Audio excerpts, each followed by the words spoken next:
Hello guys, हमारे YouTube channel पे आपका स्वागत है। अगर आपको वीडियोस पसंद आ रही हैं तो प्लीज़ लाइक करें, कमेंट करें और शेयर करें।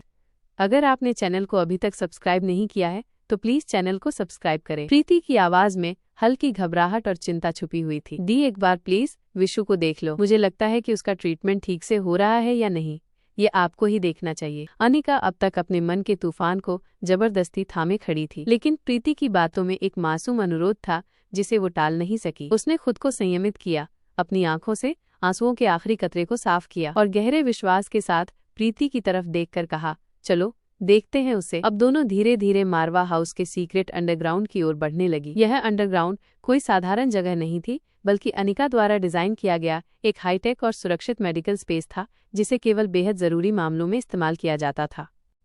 यही वो जगह थी जहां विश्व को बेहद कड़े सुरक्षा प्रबंधों के बीच रखा गया था। अंडरग्राउंड में घुसते ही तापमान नियंत्रण, हवादार संरचना और हर कोने में लगे सुरक्षा सेंसरों से ये साफ था कि यहाँ हर कदम की निगरानी हो रही थी। अनिका तेज कदमों से आगे चल रही थी और प्रीति उसके ठीक पीछे। दोनों के बीच कोई संवाद नहीं हो रहा था, लेकिन उनके दिलों में कई बातें चल रही थी, चिंता, उम्मीद और भय। जब अनिका विशु के रूम में पहुंची तो उसने देखा कि विशु पहले से थोड़ा बेहतर दिख रहा था। चेहरे पर थोड़ी रौनक, सांसों में थोड़ी स्थिरता और हल्की सी उम्मीद की चमक। अनिका ने पास जाकर उसकी नब्ज चेक की। बेहद अनुभवी हाथों से एक सधे हुए स्पर्श के साथ वो गहराई से जानना चाहती थी कि क्या ट्रीटमेंट का असर हो रहा है या नहीं। अनिका एक आयुर्वेदिक विशेषज्ञ भी थी। आधुनिक चिकित्सा और पुरातन विद्या का संतुलन उसके ज्ञान में था। उसने प्रीति की तरफ देखा और कहा, प्रीति, मेरी कोविड किट दो जल्दी। प्रीति ने बिना देर किए झट से अनिका को पूरी चिकित्सा किट थमा दी। यद्यपि उसे आयुर्वेद की अधिक जानकारी नहीं थी, लेकिन अनिका के साथ समय बिताकर वो बुनियादी चीजें समझने लगी थी। अब अनिका ने विशु को पीठ की ओर देखा, जहां उसकी स्पाइन में समस्या थी। उसने बेहद सटीकता के साथ एक्यूपर की सुइयां लगानी शुरू कर दी। ये सुइयां उस विशेष बिंदुओं पर लगाई जा रही थी जहां से स्नायु प्रणाली को जागृत किया जा सके। विशु की हालत गंभीर थी, वो अपने हाथ पैर हिला भी नहीं पाता था। लेकिन जैसे ही सुइयों का असर शुरू हुआ, एक चमत्कारिक पल सामने आया। विशु की उंगलियां हिली, पहले हल्का कंपन, फिर एक धीमी हरकत। अनिका की आंखें चमक उठी, उसका दिल तेजी से धड़कने लगा। वो जानती थी कि ये सिर्फ एक संकेत नहीं था, ये एक उम्मीद थी। उसने सुइयों का टाइम थोड़ा और बढ़ा दिया और गहराई से देखा कि विशु अब अपने हाथों को धीरे धीरे हिला पा रहा था। ये दृश्य देखकर अनिका ने बिना अपनी भावनाओं को जाहिर किए प्रीति की तरफ देखा और एक धीमी मुस्कान के साथ कहा, प्रीति, विशु अब बहुत जल्दी हमसे बात करना शुरू कर देगा। ये शरीर जाग रहा है और उसके अंदर की लड़ाई जीतने लगी है। विशु के शरीर में हो रहे सुधार को देखकर अनिका की आंखों में थोड़ी राहत नजर आई और प्रीति भी अब भावनाओं में बह गई थी। उसने उत्साह और स्नेह से मुस्कुराते हुए कहा, दी, अब मुझे यकीन हो गया है कि डॉक्टर अमृता की पेशेंट है ना, वो तो जरूर ठीक हो जाएगा। डॉक्टर अमृता तो वो नाम है जो मुर्दों में भी प्राण फूंक देती है। फिर ये तो विशु है जो खुद जीना चाहता है। आपने आज तक कोई केस अधूरा नहीं छोड़ा, हर बार चमत्कार ही किया है आपने। प्रीति की बातों में जहाँ सच्ची श्रद्धा थी, वहीं थोड़ी नादानी भी। अनिका हल्का सा मुस्कुराई और उसके सिर पर एक प्यारी सी टपली मारते हुए बोली, पागल लड़की, मुर्दों में जान फूंकने वाली बातें छोड़ो, चलो अब इसे थोड़ा रेस्ट करने दो। वो प्रीति को वहीं विशु के पास छोड़कर अपने कमरे की ओर बढ़ने लगी। हालांकि उसके चेहरे पर हल्की मुस्कान थी, लेकिन आंखों में थकान और मन में कई विचारों का तूफान चल रहा था। आज की बातों ने उसे भीतर से झकझोर दिया था। सौम्या से मिली जानकारियां, दमयंती की साजिशें और अब रोहित को लेकर बढ़ती चिंता, ये सब उसे परेशान कर रहे थे। कमरे में लौटते वक्त उसका चेहरा एकदम बुझा हुआ था, जैसे वो किसी भारी बोझ को अपने कंधों पर ढो रही हो। वहीं दूसरी ओर मारवा हाउस के ऊपरी हिस्से में स्थित ऑफिस में रोहित मौजूद था। वह हमेशा की तरह व्यवस्थित और गंभीर नजर आ रहा था, लेकिन उसकी आंखों में आज कुछ अलग था, जैसे वो किसी खास योजना में डूबा हो। ऑफिस में रोहित के साथ चिराग मौजूद था। चिराग, जो हमेशा रोहित के हर मिशन और हर योजना में उसका भरोसेमंद साथी बनकर खड़ा रहता था। रोहित उसकी तरफ देखकर गंभीर स्वर में बोला, देखो चिराग, मुझे ये काम किसी भी हालत में अगले 3 दिन के भीतर पूरा चाहिए। एक भी चूक नहीं होनी चाहिए, हर एक डिटेल, हर एक मूवमेंट परफेक्ट होनी चाहिए। और हाँ, इस बारे में अनिका को कुछ भी पता नहीं चलना चाहिए, समझे तुम? चिराग ने सिर झुकाकर गंभीरता से जवाब दिया, ओके सर, आप निश्चिंत रहिए, सब कुछ प्लान के मुताबिक होगा। अनिका मैम को कानो कान खबर भी नहीं होगी। रोहित की आंखों में इस समय सिर्फ एक ही चीज झलक रही थी, संकल्प। पर ये संकल्प किस बात का था? इधर अनिका भी अब तक विशु के रूम से निकलकर अपने कमरे तक पहुंच चुकी थी। उसके कदम भारी थे, चेहरा उतरा हुआ और आंखों में थकावट साफ झलक रही थी। कमरे में घुसते ही उसने दरवाजा धीरे से बंद किया, जैसे खुद से ही कह रही हो कि अब थोड़ी देर के लिए दुनिया से खुद को अलग कर ले। वो सीधे वॉशरूम की तरफ बढ़ी और एक लंबा शावर लिया। ठंडे पानी की धारों से उसके तन को भले ही थोड़ी राहत मिली हो, लेकिन मन की बेचैनी वैसी की वैसी बनी रही। शावर के बाद अनिका ने अपने हल्के कपड़े पहने और फिर बिस्तर पर आकर लेट गई। लेकिन बिस्तर पर शरीर तो लेटा था, पर मन कहीं और भटक रहा था। आज पहली बार ऐसा नहीं हुआ था कि उसे नींद नहीं आ रही थी, मगर आज की बेचैनी कुछ अलग ही थी। ये सामान्य तनाव नहीं था, ये उस गहराई से उपजा डर था जो उसे लगातार विचलित कर रहा था। सौम्या की बातें अब भी उसके कानों में गूंज रही थी। अक्षय वर्मा, दमयंती की साजिशें और सबसे बड़ा झटका, रोहित को मारने की योजना। अनिका जितना सोचती उतना ही बेचैन हो जाती। उसकी आंखों के सामने वो दृश्य घूमने लगा जब पिछली बार उसे मारने के लिए गोली चलाई गई थी। अनिका को मारने की नीयत से चलाई गई। उस गोली के सामने जब रोहित आ गया था और उसे गोली लगी थी तो अनिका का संसार जैसे थम गया था। वो लम्हा जब रोहित की छाती से खून बह रहा था और अनिका की चीख गूंज रही थी, आज भी उसे याद है। उस दिन उसकी आंखों के सामने अंधेरा छा गया था, उसके दिल की धड़कनें जैसे थमसी गई थी। वो पल अगर दोबारा कभी उसके जीवन में आया तो शायद वो खुद को माफ नहीं कर पाएगी। मैं कैसे रहने दूं रोहित को? फिर उसी खतरे में अनिका ने बिस्तर पर करवट बदलते हुए खुद से बड़बड़ाया। उसका शरीर अब पसीने से तरबतर हो चुका था और उसकी सांसें तेज हो चुकी थी। उसी समय दरवाजा खुलता है, रोहित कमरे में आता है। अनिका को जागा हुआ देखकर वो चौंक जाता है। उसने उम्मीद नहीं की थी कि इतनी रात को अनिका अब भी जग रही होगी, वो भी इतनी बेचैन। रोहित जैसे ही कमरे में दाखिल होता है, उसकी नजर सीधे अनिका पर पड़ती है। कमरे की हल्की पीली रोशनी में अनिका के चेहरे की बेचैनी साफ झलक रही थी। उसके माथे पर पसीने की बूंदें और आंखों में थकी हुई वीरानी साफ दिखाई दे रही थी। रोहित धीमे कदमों से उसके पास आता है और प्यार से पूछता है, क्या बात है अनिका, आज तुम इतनी देर तक जाग रही हो, सब ठीक तो है ना? अनिका ने जैसे ही रोहित की आवाज सुनी, उसने बिना कुछ कहे ही झट से उसे अपनी बाहों में भर लिया। ऐसा लगा जैसे वो इस एक पल का इंतजार कर रही थी, जैसे उसका डर, उसकी असहायता और उसके भीतर का दर्द अब रोहित के सीने से लगकर फूट पड़ने वाला हो। अनिका के इस अचानक और मजबूती से भरे हग से रोहित भी कुछ पल के लिए चौंक जाता है। अनिका आमतौर पर इतनी चुपचाप और बेसुध होकर कभी उससे नहीं लिपटी थी। ये कोई आम लम्हा नहीं था। रोहित धीरे धीरे अपने हाथ उसकी पीठ पर फिर आता है, उसे अपने पास और कसकर भीता है और हल्के से मुस्कुराते हुए कहता है, क्या बात है डॉक्टर अमृता, आज अचानक इतना प्यार क्यों आ रहा है मुझ पर? कहीं कोई जादू टोना तो नहीं कर दिया तुमने खुद पर? लेकिन अनिका, जो आमतौर पर उसकी बातों पर हंस देती थी, इस बार एकदम खामोश खड़ी थी। उसने रोहित की बातों का कोई जवाब नहीं दिया, वो सिर्फ उसके सीने से लगी रही, जैसे वो नहीं चाहती थी कि ये लम्हा खत्म हो। रोहित अब और बेचैन हो जाता है। वो अनिका के चेहरे को ऊपर उठाता है ताकि उसकी आंखों में देख सके, लेकिन जैसे ही उसकी निगाह अनिका की आंखों पर पड़ती है, वो सन्न रह जाता है। अनिका की आंखें सुर्ख लाल हो चुकी थी, उनमें गहरी थकावट, डर और नमी छुपी थी और उन आंखों से अब चुपचाप आंसू निकलकर उसके गालों पर गिरने लगे थे। रोहित का दिल बैठने लगता है, वो बुरी तरह घबरा जाता है, लेकिन खुद को संभालते हुए बहुत ही प्यार और गंभीरता से पूछता है, अनिका, क्या तुम मुझसे कुछ कहना चाहती हो? कोई ऐसी बात जो तुम्हें अंदर से तोड़ रही है? प्लीज मुझसे कहो, हम साथ हैं ना? लेकिन अनिका इस बार भी कुछ नहीं कहती। उसकी आंखों से आंसू और तेजी से बहने लगते हैं। रोहित को अब पूरी तरह एहसास हो जाता है कि कोई बहुत बड़ी बात है जो अनिका को अंदर से झकझोर चुकी है, और ये कोई मामूली बात नहीं थी, क्योंकि वो जानता था अनिका या डॉक्टर अमृता जैसी मजबूत लड़की की आंखों में आंसू लाना कोई आसान बात नहीं है। रोहित अब अनिका की हालत को देखकर बिल्कुल भी उसे अकेला छोड़ने के मूड में नहीं था। उसकी आंखों के आंसू और वो टूटी सी खामोशी रोहित के दिल को छू गई थी। उसने धीरे से अनिका को अपनी बाहों में उठाया और बहुत ही संभलकर बिस्तर पर लेट आया। अनिका का सिर अब भी रोहित के कंधे पर टिका हुआ था और उसकी सांसें धीरे धीरे शांत होती जा रही थी। रोहित ने उसे अपनी बाहों में लेकर वैसे ही खुद भी बिस्तर पर लेट गया और उसका माथा चूमते हुए आंखें बंद कर ली। अनिका की आंखें थक चुकी थी, लेकिन अब उसे रोहित के सीने की गर्माहट और उसकी सुरक्षा ने जैसे एक सुकून सा दे दिया था। कुछ ही पलों में वो उसकी बाहों में गहरी नींद में डूब गई और शायद पहली बार रोहित को भी सुकून में नींद आई, जिसमें शब्दों की जरूरत नहीं थी, बस साथ होना ही काफी था। लेकिन वहीं दूसरी तरफ इस रात की नमी में एक आग सुलग रही थी, भूमिका के भीतर। भूमिका अपने कमरे में बर्फ की तरह ठंडी दीवारों के बीच अंगारे सी जल रही थी। उसकी आंखों में नाराजगी थी, मन में सवाल और चेहरे पर गुस्सा साफ चमक रहा था। वो रूम में इधर से उधर तेज कदमों से चक्कर काट रही थी, जैसे उसके भीतर कुछ फूट पड़ने को है। तभी दरवाजे पर अचानक ठक ठक की आवाज होती है। भूमिका एक पल को रुकती है।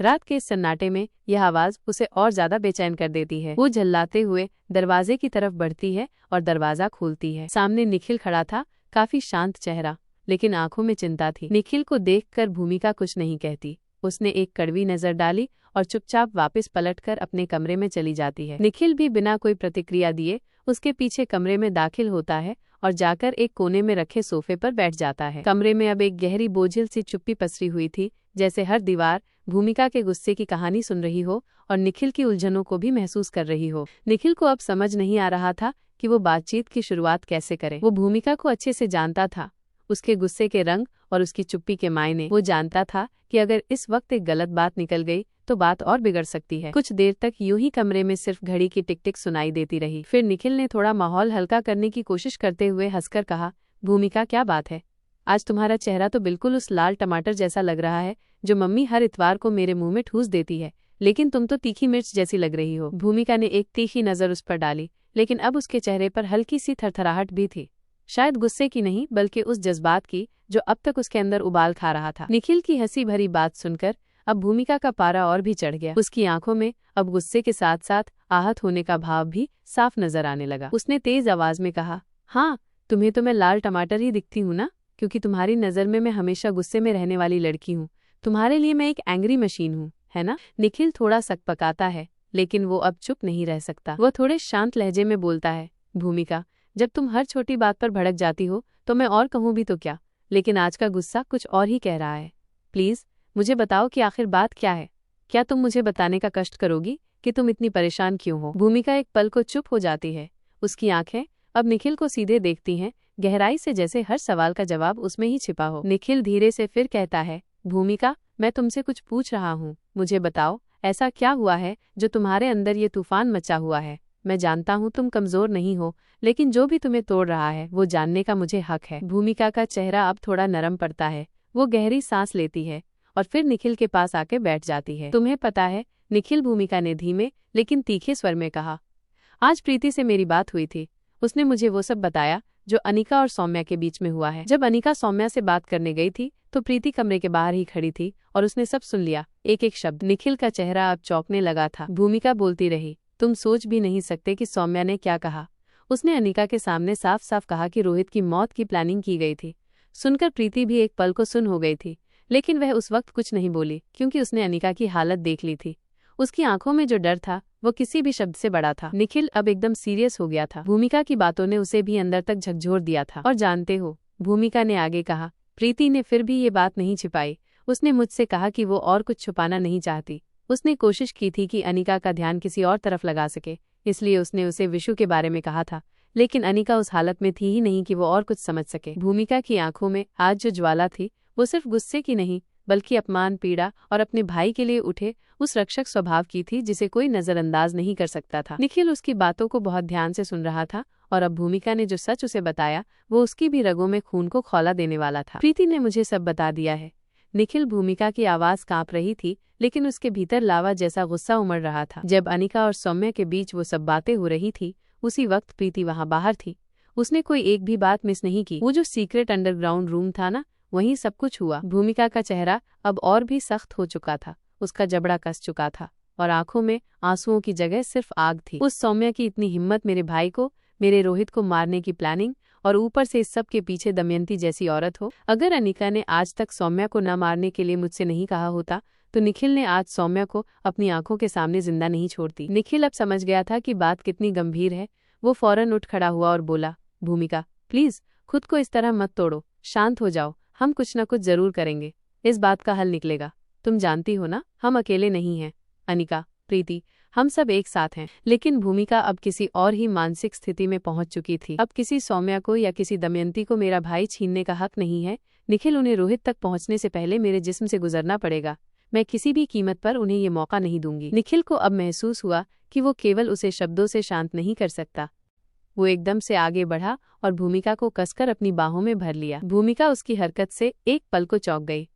वो कभी नहीं सोच सकती थी कि निखिल इस तरह उसे गले लगा लेगा। क्या कर रहे हो, निखिल? भूमिका ने उसे हल्के से पीछे हटाने की कोशिश की, लेकिन निखिल ने उसे और पास खींच लिया। भूमिका अब भी थोड़ी देर तक निखिल की बाहों में सिमटी गुस्से में बुदबुदा रही थी। उसकी आंखें अब भी जल रही थी, लेकिन उसका दिल अब धीरे धीरे हल्का हो रहा था। निखिल की मजबूत बाहों में उसे कुछ ऐसा सुकून मिल रहा था जैसा शायद उसे बरसों बाद मिला था। वो चाहकर भी खुद को अलग नहीं कर पा रही थी, लेकिन फिर भी उसके चेहरे पर वही तीखा गुस्सा बाकी था जो उसकी आदत में शुमार था। कुछ मिनटों बाद जब निखिल ने उसकी आंखों में थोड़ा सा ठहराव देखा तो उसने धीरे से कहा, चलो अब थोड़ा बैठो।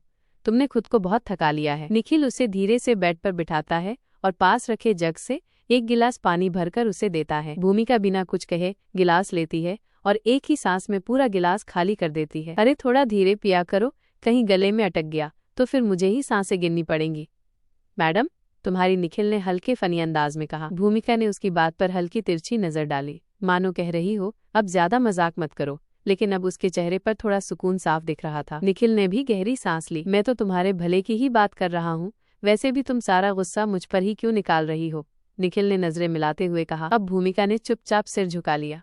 उसके मन में अब भी बहुत कुछ चल रहा था, लेकिन उसे एहसास हो चुका था कि निखिल की बातें सिर्फ सच्चाई नहीं बल्कि राहत भी थी। अब निखिल थोड़ा गंभीर होकर भूमिका के पास बैठता है और कहता है, देखो भूमिका, मैं जानता हूँ कि रोहित तुम्हारा भाई है और उसकी तकलीफ तुम्हें मुझसे भी ज्यादा महसूस होती है, लेकिन इस पूरे मामले में अनिका मैडम जो सोच रही हैं वो शायद हमसे कहीं ज्यादा साफ और ठोस है। भूमिका अब गौर से उसकी बातें सुन रही थी। वो सौम्या और दमयंती जो प्लान बनाकर आए थे वो खुद उसी में फंस गए, और सबसे बड़ी बात, जो नकली आकाश को उन्होंने इस पूरे जाल का हिस्सा बनाया था वही इस षड्यंत्र में बलि का बकरा बन गया।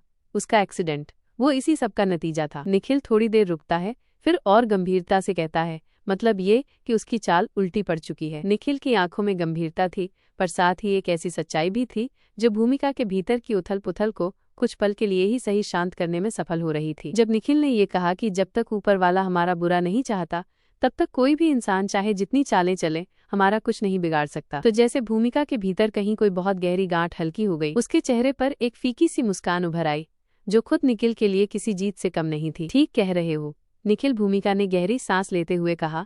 शायद मुझे ही ज्यादा सोच लेना चाहिए था, मैं खुद को ही जला रही थी। तभी तो कह रहा हूँ, निखिल ने नरम लहजे में कहा। अगर तुम यूं ही गुस्से में जलती रही तो आज की रात तो तुम सो नहीं पाओगी, और फिर तुम्हारी तबीयत खराब हुई तो मैं भी चैन से सही सो पाऊंगा। भूमिका ने एक पल के लिए निखिल की आंखों में देखा और पहली बार उसमें वो ठहराव दिखा जो शायद उसने वर्षों में महसूस नहीं किया था। उसने हल्के से मुस्कुराते हुए कहा, थैंक यू निखिल, ऐसे वक्त में मेरे साथ होने के लिए तुम्हारे ये शब्द शायद मेरे लिए उस दवा से कम नहीं है जो मेरी सारी बेचैनी को शांत कर रहे हैं। निखिल ने बिना कुछ कहे उसे फिर से अपनी बाहों में भर लिया और धीमे से उसके कान में कहा, मैं हमेशा तुम्हारे साथ रहूंगा, चाहे सामने रहूं या पीछे, चाहे तूफान आए या सन्नाटा, तुम कभी अकेली नहीं होगी। भूमिका अब पूरी तरह से सहज महसूस करने लगी थी। अब उसका दिल भी यही कह रहा था कि अनिका को जो करना है वही करेगी। सौम्या और दमयंती की सजा अब निश्चित है, लेकिन ये फैसला अब अनिका जैसे लोगों के हाथों में छोड़ देना ही समझदारी है। उधर कहानी का पर्दा एक नई जगह की ओर खिसकता है। दूसरी ओर विशाल स्वाति मल्होत्रा का किला आज रात पूरी तरह शांत था, लेकिन उस सन्नाटे के भीतर स्वाति मल्होत्रा अपनी लकड़ी के टेबल पर झुकी हुई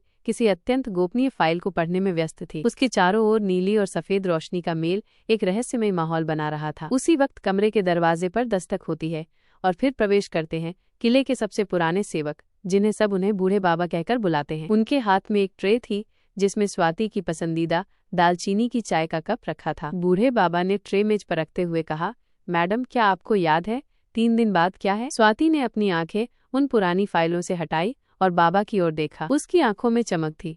भला मैं कैसे भूल सकती हूँ बाबा, 3 दिन बाद जो होने वाला है वो मेरी जिंदगी की सबसे बड़ी परीक्षा भी है और सबसे बड़ा अवसर भी। बाबा थोड़े चौंक गए। तो क्या आपने कुछ खास प्लान किया है मैडम? स्वाति थोड़ी देर चुप रही, फिर मुस्कुराकर बोली, नहीं बाबा, मुझे कुछ खास प्लान करने की जरूरत नहीं है। बूढ़े बाबा मन ही मन सोचने लगे, क्या वाकई मैडम को सब याद नहीं है या फिर वो कुछ छुपा रही हैं? क्या वो जानबूझकर अनजान बन रही हैं? कमरे में एक पल के लिए सन्नाटा छा जाता है। बूढ़े बाबा बिना कुछ कहे धीरे धीरे कमरे से बाहर निकल जाते हैं, लेकिन उनके चेहरे पर अभी भी बेचैनी साफ झलक रही थी। लेकिन स्वाति मल्होत्रा सब कुछ जानती थी। वह जानती थी कि बूढ़े बाबा किस दिन की बात कर रहे थे। वह जानती थी कि 3 दिन बाद क्या होने वाला था। आखिर क्या होगा? 3 दिन बाद सूरज की हल्की किरणें जैसे ही स्वाति मल्होत्रा के विशाल किले की खिड़कियों से अंदर आई, बूढ़े बाबा हाथ में चाय का ट्रे लिए धीरे धीरे भीतर आए। कमरे में हल्की सी धूप फैली हुई थी और स्वाति अपने लैपटॉप पर कुछ पुराने डॉक्यूमेंट्स देख रही थी। बूढ़े बाबा ने धीमे स्वर में कहा, मैडम 3 दिन बाद अनिका का जन्मदिन है। आपने अब तक कुछ सोचा कि इस बार आप उसे क्या खास तोहफा देंगी? स्वाति ने चाय का कप लेते हुए एक पल के लिए रुककर बाबा की आंखों में देखा। उन आंखों में एक सवाल नहीं बल्कि एक उम्मीद थी, उस उम्मीद की जो सालों से दिल के किसी कोने में दबी थी। 3 दिन बाद अनिका का जन्मदिन था। वो अनिका जो बचपन से उससे दूर रही, जिसे उसने अपनी ममता से कभी गले नहीं लगाया, जिसके लिए उसने हर साल खुद से ही एक कल्पना में जन्मदिन मनाया। बूढ़े बाबा के स्वर में एक जिज्ञासा छिपी थी, क्या आप इस बार भी कोई न्यू टेक्नोलॉजी दे रही हैं? क्योंकि आपने हमेशा अनिका को कुछ ऐसा ही दिया है मैडम, जो दुनिया से परे हो। स्वाति ने एक हल्की सांस ली और कहा, मैं जानती हूँ बाबा, इस बार बात केवल गिफ्ट की नहीं है। इस बार मैं अपनी बेटी के साथ वो दिन जीना चाहती हूँ जिसे मैंने हमेशा सिर्फ सोचा था। अब समय आ गया है कि मैं केवल एक साइंटिस्ट, एक मल्होत्रा साम्राज्य की मालकिन नहीं, बल्कि एक माँ बनकर उस दिन को मनाऊं। बूढ़े बाबा मुस्कुराए। उनके होठों पर संतोष था, लेकिन आंखों में हल्का सा संदेह भी।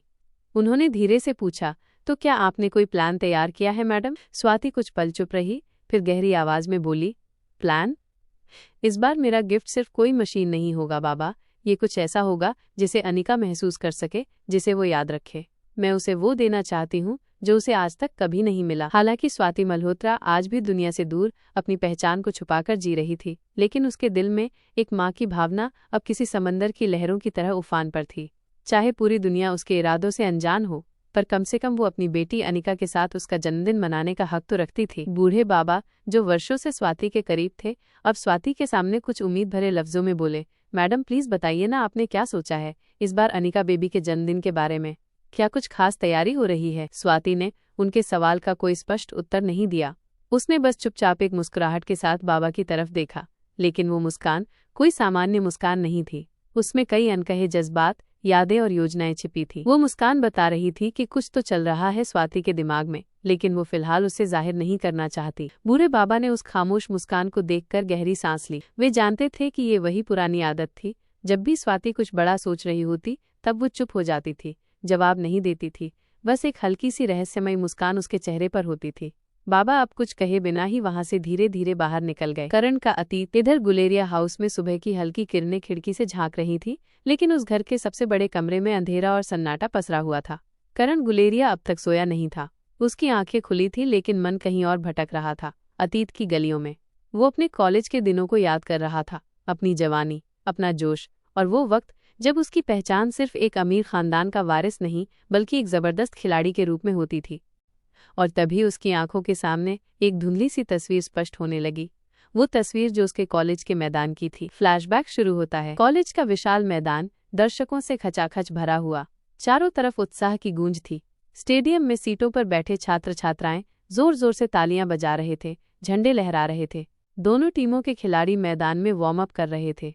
कैमरामैन पल पल को कैद करने में जुटे थे, और वहीं मैदान के एक कोने में लाल जर्सी पहने एक ऊर्जावान युवक जोश से भरा हुआ करण गुलेरिया अपनी टीम के खिलाड़ियों के साथ रणनीति पर चर्चा कर रहा था।